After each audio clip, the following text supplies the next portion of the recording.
A ideia em si não é má. Eu, inclusive, adoraria ver uma iniciativa, por exemplo, para eliminar a burocracia na gestão pública brasileira. Adoraria também que os gastos estatais fossem super transparentes e justificados, coisa que por aqui está muito longe de acontecer. A gestão da coisa pública deveria sempre ter esses conceitos como princípios fundamentais.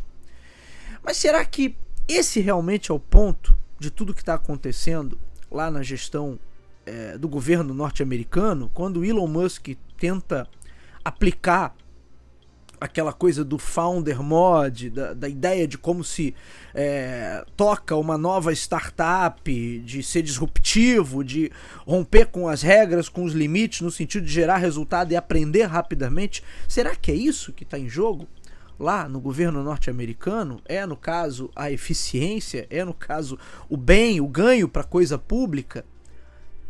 Muito provavelmente não, e é por isso que a gente vai trazer esse tema no episódio de hoje. É importante a gente questionar, né, até que ponto a gestão pública pode beber na fonte e adotar políticas e abordagens mais dinâmicas, como se fosse uma startup. Será que isso é realmente possível?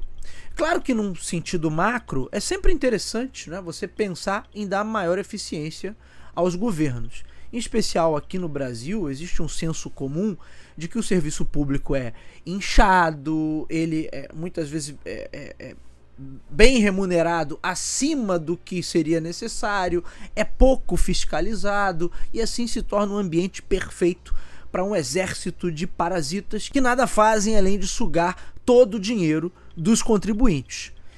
E é justamente por isso que quando se fala em reduzir a burocracia e aumentar a eficiência, o que nesse caso obrigatoriamente passa por reduzir de alguma forma os gastos, a ideia tende a ser bem recebida, é claro. Mas o problema todo é que o senso comum não dá conta da complexidade que está envolvida aí nessa realidade.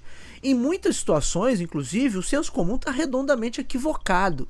Aqui mesmo no Brasil, quando se fala em inchaço do serviço público e pouca eficiência, na maioria das vezes a gente está camuflando um problema que é muito maior, que é o sucateamento de toda a esfera pública, já que o dinheiro que deveria ser usado para fazer a máquina pública e os sistemas, os fluxos de processo ali funcionários, ele acaba não chegando onde deveria. Certamente também é verdadeira a ideia de que existem muitos parasitas, entre aspas, apenas sugando recursos desse sistema, mas ao mesmo tempo a gente não pode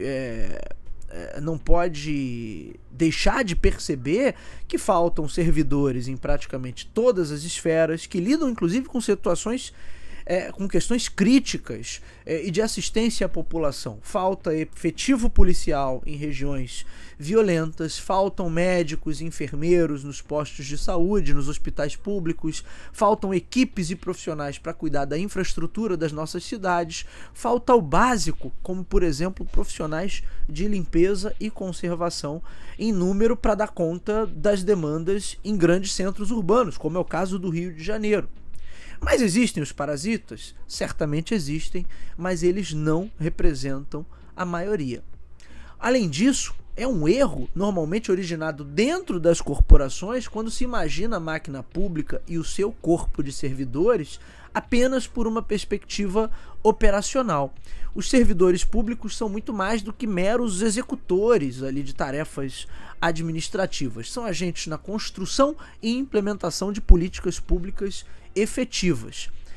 E também é uma visão simplista que retrata todo esse segmento, todo esse setor como um setor ocioso. Esses profissionais quase sempre desenvolvem soluções, inclusive criativas, para driblar os problemas complexos, principalmente quando você vê um cenário de sucateamento como é o cenário brasileiro. Então, a maioria desses profissionais vai atuar em